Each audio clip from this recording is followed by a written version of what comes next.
Hi, everyone. I am Kelly, and this is Vote Her In. Vote Her In is a collaboration between Two Broads Talking Politics and Rebecca Sive, we've been partnering on this venture for a while now, and it's been a lot of fun. We are coming to you today on the beginning of the second impeachment trial for former president, ex-president, I guess they were referring to him, Trump. And so I think a lot of people have been thinking about the past, and we're really going to be focusing here on the future and moving forward, even into 2022. So I'm going to turn it over now to Rebecca, and Rebecca will introduce our guest today. Hi, Rebecca. Hi, Kelly. Glad to be here as always in the middle of frigid February, at least where we are. But I guess we'll get through it. And in part, we'll get through it. I express my own opinion because we're seeing an impeachment session, which, regardless of the outcome, I think is going to educate people about, enormously about what's at stake in the future. And as Kelly said, what we wanted to do is start looking ahead, as crazy as that may sound, a couple of weeks after inauguration. But we have this wonderful chance to talk with Ashley Spillane, who is a terrific woman in general. She's done many interesting things, but in particular, she knows a lot about voter turnout and messaging and all of that. And so we thought we would explore with Ashley this evening, her thoughts about what this may all need to look like during 2021 and 2022, when I guess sort of a year from now, the Biden-Harris administration will have a track record, right?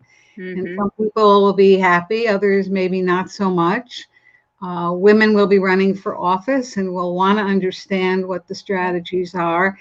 So that's really what we're going to look at this evening. So Ashley, welcome. It's a pleasure to see you and to have you here. And, if you would just sort of start out by giving our listeners and viewers some context about how you got into this work and why you think it's important, obviously, and perhaps just touch on some of the sort of key policy issues that you think might frame this work as we are in this new federal era. Yeah, well, thank you for having me. Excited to chat with you guys. And in the middle of another historic day in the years we've been living, with the impeachment trial happening. I went to GW for undergraduate in Washington, D.C., and I feel like no matter what you do, it is very hard to escape politics in D.C. I wasn't a political science major, but being so close in proximity to what was happening, I was in school at the time that war was being declared on Iraq right after 9/11. And was going to school with people from all over the country, all over the world, and just getting so many different perspectives on what was happening and what was happening at the hands of our government. And I had not, paid particularly strong attention before that. Had great teachers, great history teachers, good civic classes in high school, but didn't know a ton about, all the different members of Congress and everybody's roles, and learned a lot just being in DC. And I think for me, the Iraq War was a catalyzing moment to get involved personally, just to follow along, pay attention to what was being presented to the UN, what was being presented to Congress, how things were working, who was making decisions, how I personally felt about it, how my friends felt about it. Being a part of the demonstrations that were happening, and all of that was really inspiring to me, to be able to live in a country where you can voice your opinion and have so much transparency around the process, even when you vehemently disagree with what's happening. And for me, that was the real awakening of, being a first-time voter, my freshman year in college, and understanding that the people we were electing were actually reporting to us. Like, I had a job, I was paying my taxes, and that meant I was paying their salaries, and I had a vested interest in making sure I was paying attention to how they were representing me in the world. So that's when I started paying attention, and and getting involved.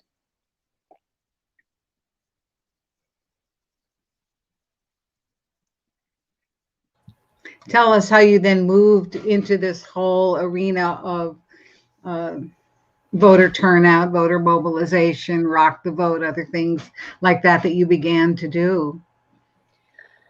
I was seeing, I worked on campaigns for a while all over the country and was incredibly um, interested in learning about what other people and other, I grew up in New England and Massachusetts.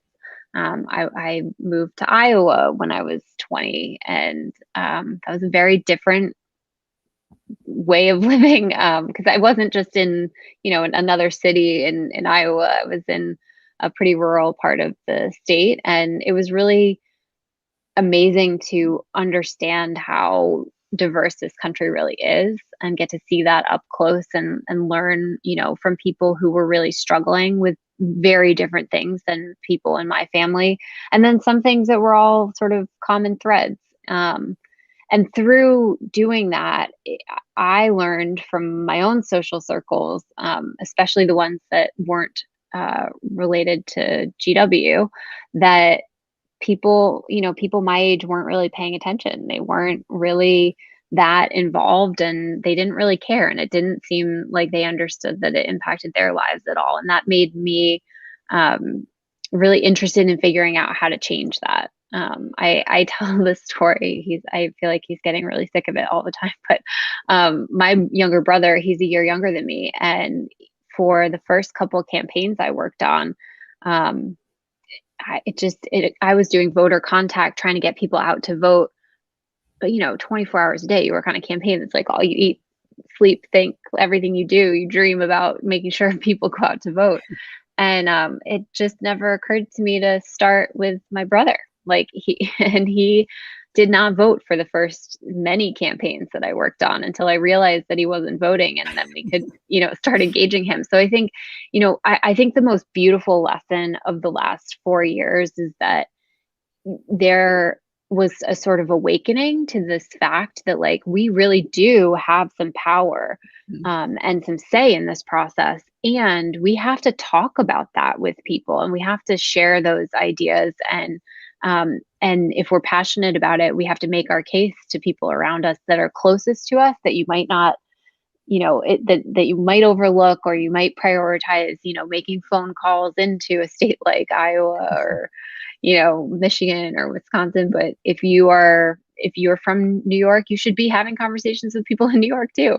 So I got really interested in that, and really interested in figuring out how can we change the culture in our country around voting. Like, just bluntly, was like not cool to care about politics. It was like was super nerdy. And I feel like that I'm so proud of having played some small role in helping shift that culture, because I feel like democracy is trending now and has been for the last few years, and making it really cool to care has been a life passion of mine.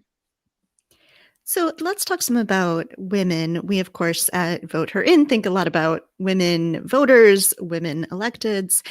And what are the kinds of ways that you see women in particular sort of getting motivated to think politics is cool and getting out to vote? What are the kinds of messages that really work with getting women interested? What are the kinds of organizing strategies? What is it that really gets women the door and into the polling place? I think it all comes down to where do you live and what is most relevant to you. You have to meet people where they're at in those moments. I spent a little bit of time. I love yoga and meditation, and that was my main form of exercise. And I started helping organize women in yoga communities around the country, people who care really deeply about their bodies and the environment, and making sure everything that they put into their bodies is organic, and helping link that to policies that are set in our government, or at the local, at the state, local, federal levels. Helping people understand how the people that get elected to office impact their ability to own and operate a small business that serves the yoga community or impacts the regulations around the food that they consume. I think it's all about just finding, what people have all different kinds of identities to them, but finding some different pieces of that identity and then helping them unpack how it is that the elected officials we send to these offices impact their own lives. And I think I would just say for anybody listening or interested in doing this, like, find the common thread amongst you and your neighbors or your friends and family, and sort of drill into that and get inspired around that. Um, people show up in elections for all different sorts of reasons. And even if you're sort of united around who the candidate you're showing up for is or isn't, you often are motivated by very different things. So I think it's just a matter of figuring out what is that common thread and how do you communicate better, more openly about it. And when you think about that common thread, on their pollsters who make lots of money and other people in the political world who think a lot about what to do about these common threads. But can you share with us, what you see as the messaging that goes with the thread? I mean, what is it that you said to those women in the yoga classes or the other women you've worked with? And how do you think that can be expanded? I think one of the challenges for the next congressional election is we have a very narrow margin in the House of Representatives. The Senate's a tough situation. Women aren't making great progress at executive levels in the states. So the question is, what have you learned from your own experience with working with women on the kind of message that you think can deepen the commitment of those women you find to working with other women to promote their turnout?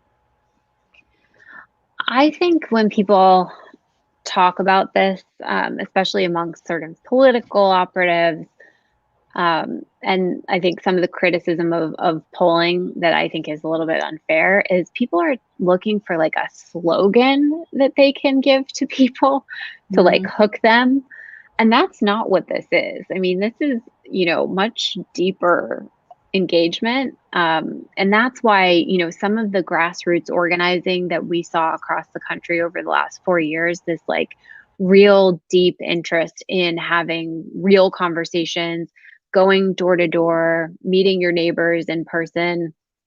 COVID happened, then we're, doing it more on phones and text messages, or even, organizing digitally. Even I downloaded an app in 2018 to send text messages to people in my contact list that I could see hadn't voted. And I think that part of this is when the people in your phone book. You wouldn't necessarily say to your friend from college the same thing you would say to your coworker from a year ago, right? You have different relationships with people, and that their interests are different. And I think that part of this is making sure that you're engaging with more than just a sort of tagline or a throwaway line. And one of the things that's really great about the opportunity that I see in the next 2 years, while it's a lot of work, is we have a new Senate, we have a new administration, and we have a Congress that is in charge of, as with a democratically controlled full government. There's a lot of opportunity for legislation. There's a lot of opportunity for movement. That happens when there's a trifecta on the other side as well. And what happens in that moment is that we need to make sure we're communicating with people about what's going on. And we're telling the story of what it means to go from voting in an election to the real life impact that's happening for you here and now. So just as an example, my parents are retired and live in Florida, and I've been spending a lot of time trying to help some of their neighbors who are a little less tech savvy get access to COVID vaccines. And To be honest, I don't care how they voted. I don't know. I don't ask. But I am very clear when I am showing up in these conversations that I will help them. And I feel fortunate to be in a position to help them because there's a new administration making it easier for them to access vaccines. Like, it is important to me to be communicating about what the policy changes and the sort of even process changes that are happening in this country, so that people understand that voting and participating in this election is making a difference in their lives. Again, regardless of who they voted for.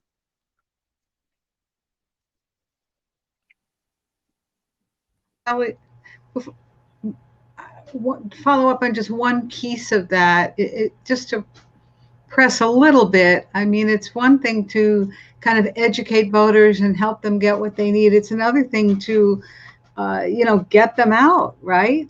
And so I guess the question, and I know Kelly will follow up with this.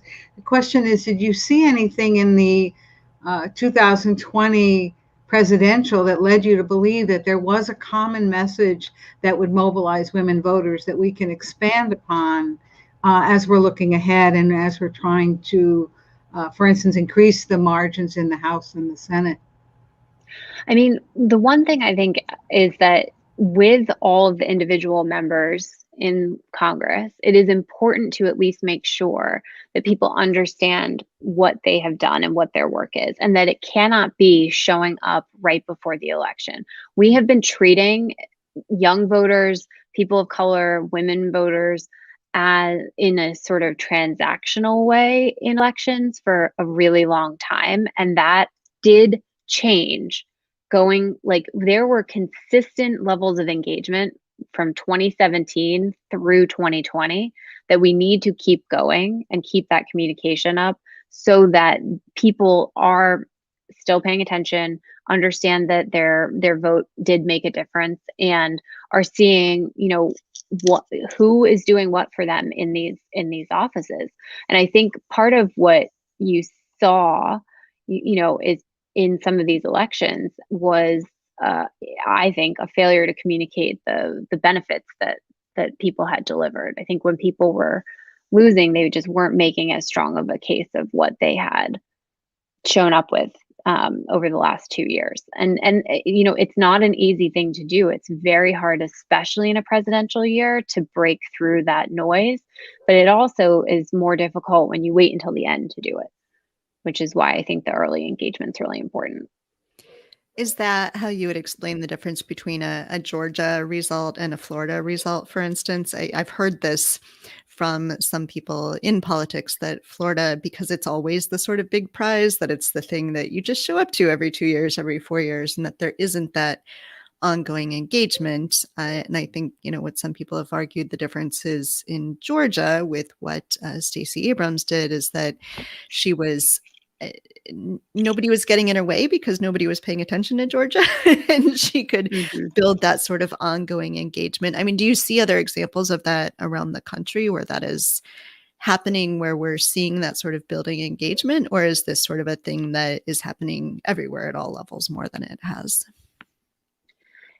It's happening everywhere. Like, there are grassroots organizations all over the country. Some of them are larger and more well-resourced than others. And I think, the work that was done in Georgia, a true testament to all of the people on the ground there. Stacey Abrams, for sure, and included, but there were a ton of mostly women running some really amazing organizations there that didn't start after the 2016 election. Those organizations have been there for a decade. And I think we've been having the same conversation about Georgia for the last 10 years as we're now starting to have about Florida again. And it's the same situation. It took Georgia organizations a long time to get well-resourced. It took them a long time to just keep at it and keep that engagement consistent. And Florida has those groups. North Carolina has those organizations. They just require people to pay attention to them. And they can't, I will say, I don't think they can't all have a Stacey Abrams necessarily. I mean, she ran for governor and had that platform that helped so much shine a light on the state, and that's an amazing thing and a really important ambassador for the work there. And I mean, maybe there's to say, maybe we all do need a Stacey Abrams in every state, and we just need to be helpful to these organizations. But what I meant is like more is they exist. There are some really amazing women, especially women of color, who are running these organizations and deserve plenty of attention and credit and encouragement and spotlight on their work. So can you talk with us a bit about, I know you've been involved working with various businesses and companies on issues related to voter participation and mobilization. And as you and as we all know, most of the offices that women run for are very local offices, right? But these local communities also have businesses. It's not just big companies supporting Kamala Harris or whatever. So can you share with our listeners, a lot of whom are thinking about this kind of work, what sort of grassroots strategies for aligning themselves with local businesses you've found to be successful? So that's a source of, as you put it earlier, getting the resources they need. Yeah, I will say most of the work that I've done and am so proud to see having like exploded in 2020 has been around helping businesses do nonpartisan get out the vote activity, not necessarily pulling for one candidate over the other, but making sure that their employees and their consumers have the information they need, are registered to vote, have access to information that's needed in order to go vote, like where's your polling place.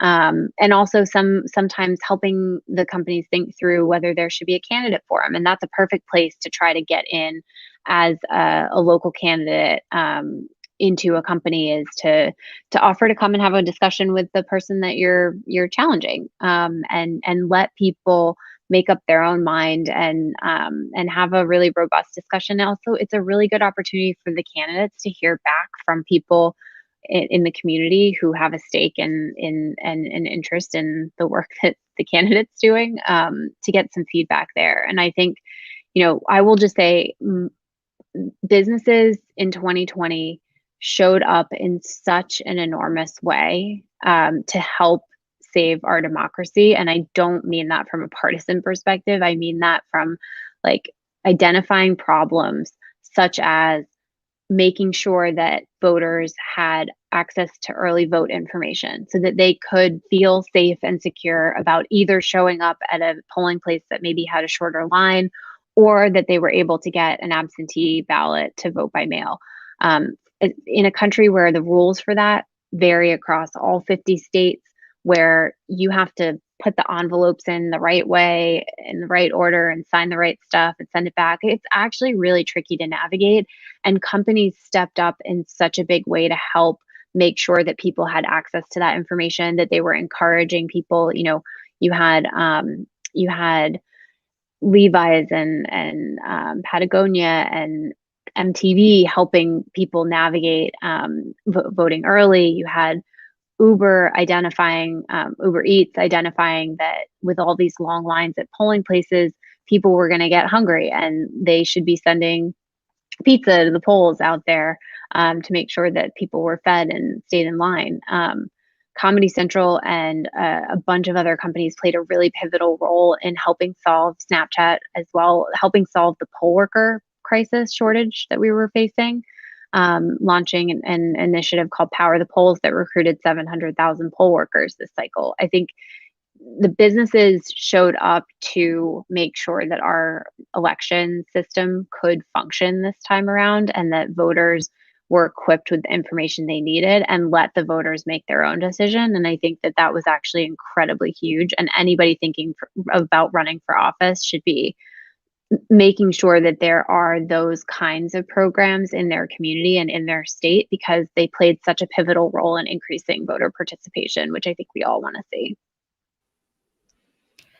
So, what kind of advice do you have for, as Rebecca puts it, young women, or I'm going to say maybe not so young women, who are interested in, in working in leadership, in, in civic government, in politics, in, business? How do people sort of think about navigating that, and what's your advice to them about sort of how to do that, how to step up and make that leap? How to go from doing whatever you're doing to working in government or potentially running for office? Yeah, or how to sort of build that trajectory.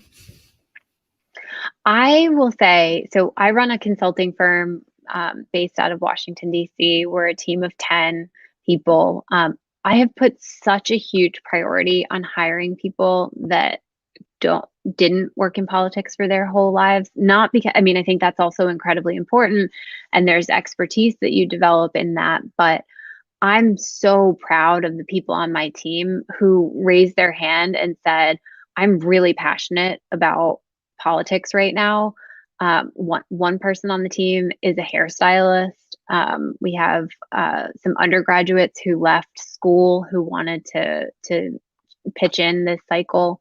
A woman that worked in the beauty industry, like just people who are coming from all sorts of different lines of work who raised their hand and said, I want to help. And I do think, encouraging people in government and in the political world to be more open to seeing the kinds of skills and perspectives that folks can bring to the table has been so hugely helpful to me. I would offer that to anybody else thinking about hiring folks.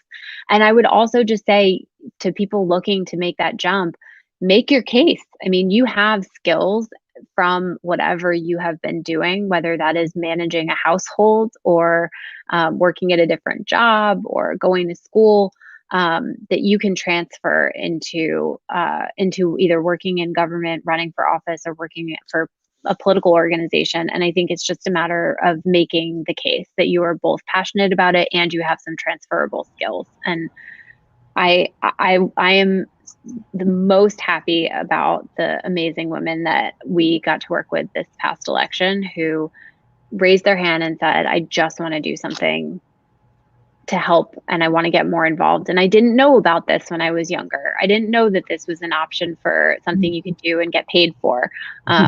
So I did something else, but now I want to do this. And I think it's really inspiring. And I think don't hold back, just do it. We need you. We need more unique voices in this process. On that note, I want to say thank you and just share one little story.